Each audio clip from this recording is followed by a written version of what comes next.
कर रहे हैं मेंडल दादा की। इनसे ब्रिलियंट पर्सन कोई नहीं था और इनकी स्टोरी समझना जरा, आपको इनकी स्टोरी से बहुत सारी चीजें आपको समझ में आएंगी। क्लियर है? कभी कभी ऊपर वाला जानबूझ के आपको फेलियर देता है क्योंकि उससे आपको बहुत बड़ी चीजें करानी होती है। समझ में आ गया? पूरी एक जनरेशन बदलनी होती है, पूरे एक नई दिशा दिखानी होती है, इसीलिए भी वो आपको फेलियर देता है। फेलियर का फुल फॉर्म समझे तो फर्स्ट अटेम्प्ट इन लर्निंग। समझ में आ गया? मल्टीपल टाइम्स फेलियर आता है, बहुत ज्यादा सीखने मिलता है। याद रखना, हमेशा एक बात याद रखना, इंसान कभी नहीं हारता, या तो वो जीतता है या वो सीखता है। बात समझ में आ गई? हमेशा एक बात याद रखना, या तो वो जीतता है या फिर वो सीखता है, और सीखेगा तो और जीतेगा। बिल्कुल सीधी सी बात है। तो अब आप मुझे बताना, हम स्टार्ट कर रहे हैं मेंडल दादा की स्टोरी। तो मेंडल दादा अभी चेक रिपब्लिक, जिसको अभी बोलते हैं यूरोप में एक जगह है चेक रिपब्लिक, पहले वो ऑस्ट्रियन अंपायर के अंदर आता था। अरे ऑस्ट्रिया का नाम सुना है? फर्स्ट वर्ल्ड वॉर जो था वो उसी के जो मतलब मेन रूलर थे उसको मारने से शुरू हुआ था। ठीक है? तो अब क्या था, ऑस्ट्रियन एम्पायर में रहा करते थे। अब बहुत इनकी गरीब फैमिली थी, बहुत ही ज्यादा, मतलब आप ये समझिए फाइनेंशियली पुअर फैमिली थी, ये बहुत ज्यादा ऐसे सपोर्ट नहीं कर पाते थे। अब इनको लोकल स्कूल में भेजा गया, वहीं पर लोकल स्कूल में भेजा गया। अब लेकिन इनके फादर फीस अफोर्ड नहीं कर पाते थे, तो इनको वापस बुलाना पड़ा। क्या करना पड़ा? इनको वापस बुलाना पड़ा। आप देखो जरा कितनी समस्या आई एक पर्सन के सामने। आप देखना, वापस बुलाना पड़ा। अब वापस बुलाना पड़ा तो इनके टीचर इनके घर गए, जिनने इनकी लाइफ में बहुत बड़ा रोल प्ले किया। इनके टीचर इनके घर गए, और घर जाने के बाद में इनके पेरेंट्स को मनाया, समझाया। इनके पेरेंट्स बिल्कुल तैयार नहीं थे। वो बोले कि ठीक है, घर में थोड़ा बहुत कुछ काम कर लेगा, उससे कम से कम काम चलाना चल जाएगा। उन्होंने बोला नहीं, ये बहुत ब्रिलियंट है। समझ में आ गया? ये बहुत ही ज्यादा ब्रिलियंट है, आप इसको स्कूल भेजिए। अब वापस इनको स्कूल भेजा गया। अब वापस स्कूल भेजा गया, उसके बाद इन्हीं के सपोर्ट से इनको कॉलेज भी भेजा गया। कहां भेजा गया? इनको कॉलेज भी भेजा गया। अब कॉलेज इनको भेजा गया तो वहां पर इनको सरवाइव करने के लिए क्या करना पड़ा? इनको काम करना पड़ा, और वो भी ऐसे part time teacher, substitute teacher, main teacher भी नहीं, सब्स्टिट्यूट टीचर। सब्स्टिट्यूट टीचर का मतलब होता है कि जो एक्स्ट्रा में कभी कुछ हो गया तो आ गए और ऐसे पढ़ा दिया। सब्स्टिट्यूट टीचर की तरह जो है वो पढ़ाने दिया गया। मेंडल ने 14 साल सब्स्टिट्यूट टीचर की तरह काम किया है। कितने साल? 14 साल सब्स्टिट्यूट टीचर की तरह काम किया है। आप समझना कितनी बड़ी बात है।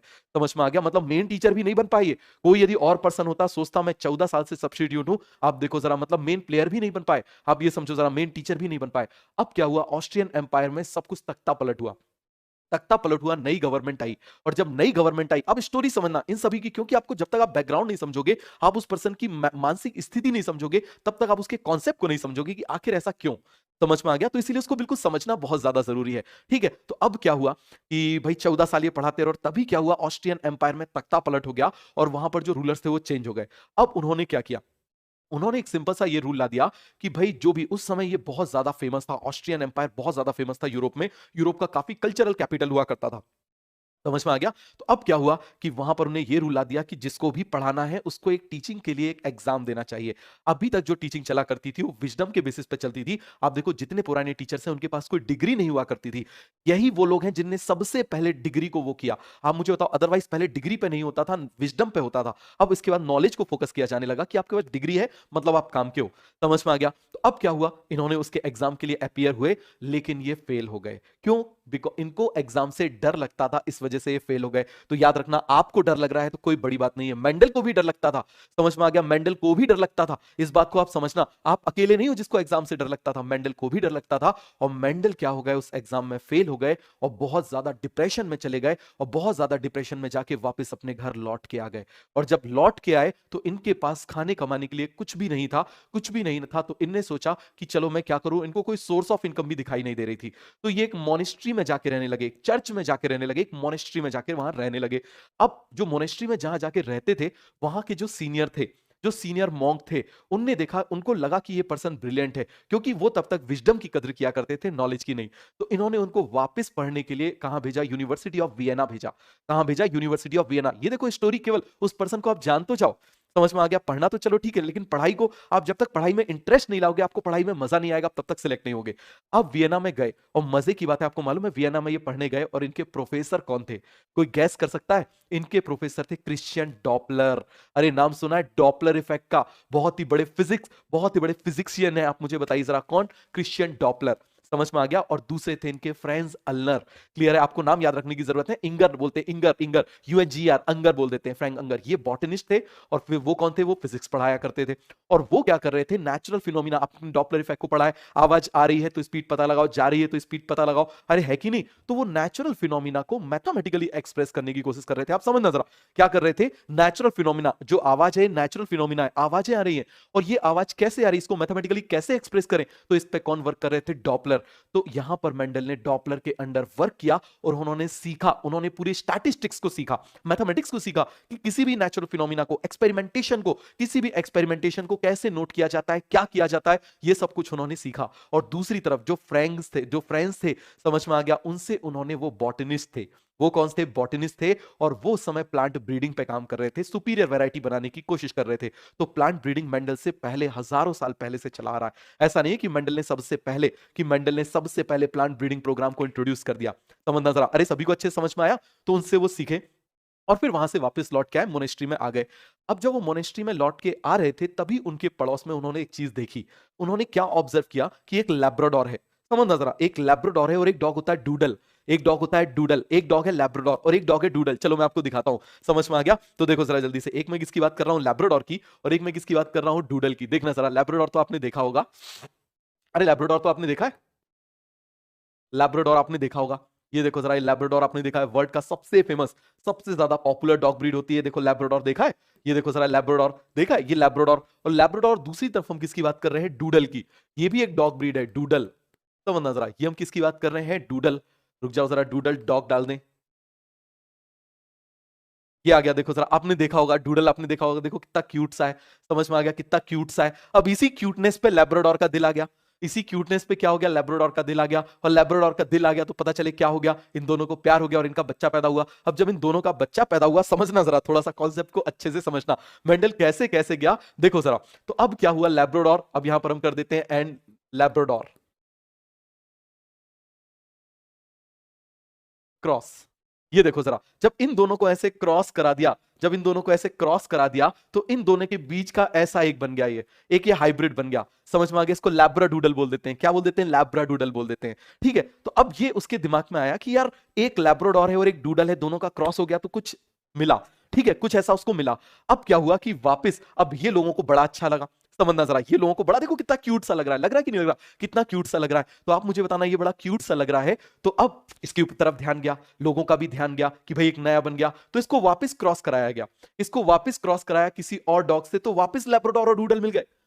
ये क्या हो गया वापस, आप समझना जरा, क्या हुआ, इसको वापस क्रॉस करा दिया गया लैब्राडोर से, तो फिर से लैब्राडोर मिल गया और पता चला एक बच्चा डूडल जैसा मिल गया। तो मेंडल के दिमाग में आ गया, यार पहले क्या हुआ, कुछ ऐसा दिख रहा है, फिर उसके बाद में आप देखना, ये वो ऑब्जर्व कर रहा है इन चीजों को कि यार दो अलग अलग को कराया तो एक और अलग मिल गया, और उसके बाद में उनको फिर से कराया तो अब रिजल्ट चेंज हो गया।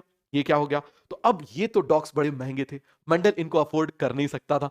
समझना जरा, मेंडल इनको अफोर्ड कर नहीं सकता था। तो मेंडल दादा कहां पर आ गए, अब बात समझना जरा। अब मेंडल दादा वापस लौट के कहां पर आ गए, अपने मोनेस्ट्री में लौट के आ गए, और उन्होंने जो वहां के सीनियर जो थे उनसे बोला कि मैं ये एक्सपेरिमेंट करना चाहता हूं कि, अब बोले भाई लैब्राडोर तो अफोर्ड कर नहीं सकते थे, ना डूडल को अफोर्ड कर सकते थे, गरीब थे, क्या करें, बोले एक काम करते हैं, चूहे को कर लेते हैं। किसको कर लेते हैं, चूहे को कर लेते हैं। तो मेंडल ने सबसे पहले माइस को उठा लिया। किसको उठा लिया, माइस को उठा लिया। अब जब मेंडल ने सबसे पहले चूहे को उठा लिया, लेकिन पता चले चूहे को जब ग्रो कराया तो चूहा पूरा खाना खा गया। कहा, मोनेस्ट्री का पूरा खाना खा गया। इतनी ज्यादा चूहे की ग्रोथ हुई कि वो पूरा खाना खा गया। तो मेंडल को रुकवाया गया, ऐसा मत करो भैया, समझ में आ गया, इसके चक्कर में हमारी बैंड मत बचवा दो। ठीक है, तो अब मेंडल के दिमाग में आया, यार लैब्राडोर अफोर्ड कर नहीं सकते, डूडल अफोर्ड कर नहीं सकते, चूहे को रखेंगे तो वही खा जाएगा, सब कुछ खा जाएगा, तो क्या करें। यहां से मेंडल के दिमाग में एक कॉन्सेप्ट आया, और उसने किसको उठाया, गार्डन पी को। किसको उठाया, गार्डन पी को। अब गार्डन पी को क्यों उठाया, पहली बात समझना, एक्चुअली मेंडल की जो फैमिली थी, वो पूरी की पूरी फैमिली कैसी थी, वो फार्मिंग किया करती थी कई जनरेशन से। तो मेंडल को फार्मिंग के छोटे छोटे से प्रिंसिपल पता थे कि भाई कब लगाना है, कैसे लगाना है, थोड़ा थोड़ा था ना भाई, कैसे लगाना है। ठीक है, अब आपको नहीं पता तो पता चले जाके आप उसकी स्टेम को ही लगा दोगे। ठीक है, तो मेंडल को थोड़ा सा पता था, तो मेंडल ने क्या सिलेक्ट किया, गार्डन पी को सिलेक्ट किया। अब देखो गार्डन पी का सबसे बड़ा फायदा क्या है, देखो गार्डन पी आसानी से मिल जाता है। समझ में आ गया, स्मॉल प्लांट है तो आराम से स्मॉल एरिया में ग्रो किया जा सकता है, can be grown in small area, पहला पॉइंट। दूसरा पॉइंट आप मुझे बताइए जरा कि ये जो है, इसमें आसानी से बिल्कुल इसकी लाइफ साइकिल बहुत शॉर्ट है, 3 to 4 मंथ। कैसी है इसकी लाइफ साइकिल, बहुत शॉर्ट है। तो जो आपने अभी एक्सपेरिमेंट किया, उसका रिजल्ट आपको 3 महीने में मिल जाएगा। कितने महीने में मिल जाएगा, 3 महीने में आपको इसका रिजल्ट मिल जाएगा। ठीक है, बिल्कुल शॉर्ट लाइफ साइकिल। पता चले कोई ऐसा प्लांट ले लेता, बंबू ट्री ले लेता, जो पता चले 50 साल में एक बार फ्लावर आ रहे हैं, तो पता चले मेंडल के बच्चे जो है, पता चले पोते ऑब्जर्व कर रहे हैं कि नहीं कर रहे। तो अब बताओ जरा, क्या इसमें वो कभी ये लॉ दे पाता, वो कभी भी ये लॉ नहीं दे पाता। सभी को समझ में आ गया। अब फिर क्या हुआ इसकी शॉर्ट लाइफ साइकिल की। तीसरा, इसको इजीली सेल्फ पॉलिनेशन कराया जा सकता है, क्योंकि आपको मालूम है पी में प्रेजेंट होता है बड पॉलिनेशन, पी में प्रेजेंट होता है बड पॉलिनेशन, तो इजीली इसको पॉलिनेट कराया जा सकता है। इसके बाद आप मुझे बताओ इजीली इसको क्रॉस पॉलिनेट भी कराया जा सकता है। और सिंगल मीटिंग में बहुत सारे प्रोड्यूस हो रहे हैं। सिंगल मीटिंग में आप मुझे बताओ क्या प्रोड्यूस हो रहे हैं, बहुत सारे प्रोड्यूस हो रहे हैं। इसमें आसानी से प्योर लाइन भी ऑब्टेन किया जा सकता है। प्योर लाइन क्या होता है अभी हम देखेंगे, समझ में आ गया। तो इन सभी की वजह से मेंडल दादा ने किसको सिलेक्ट किया, गार्डन पी को सिलेक्ट किया। और ये मोनेस्ट्री में जब गए, समझना जरा, हम इनकी स्टोरी देखते जाएंगे। अभी हम इनका एक्सपेरिमेंट चलेंगे, हम इनका एक्सपेरिमेंट के रास्ते से ही चलेंगे। जैसा मेंडल ने किया हम वैसा ही करेंगे, उसकी स्टोरी को ही लेके चलेंगे। क्यों उसने सिलेक्ट किया, कैसे उसने किया, क्यों किया, क्या रिजल्ट आए, उसने किस किस को भेजा, हम बिल्कुल क्रोनोलॉजी में चलेंगे, हम मेंडल के लेवल पे चलेंगे। समझ में आ गया। तो ये पूरा कॉन्सेप्ट क्लियर हुआ। तो मेंडल को वहां पर मोनेस्ट्री में एक उपाधि दी गई, ग्रीगर की। किसकी उपाधि दी गई, ग्रीगर की। इसीलिए मेंडल बन गए। जैसे आप मेडिकल कॉलेज में पास आउट हो जाओगे तो आपको डॉक्टर की मिल जाएगी, डॉक्टर आपका पर्टिकुलर नाम लग जाएगा। तो ऐसे ही मेंडल को दी गई ग्रीगर। ग्रीगर नाम नहीं है, ये एक उपाधि है। समझ में आ गया। ग्रीगर जॉन मेंडल, क्या नाम दे दिया गया, ग्रीगर जॉन मेंडल। अरे बन जाएगा। तो बताओ जरा, ये जो हमारे मेंडल दादा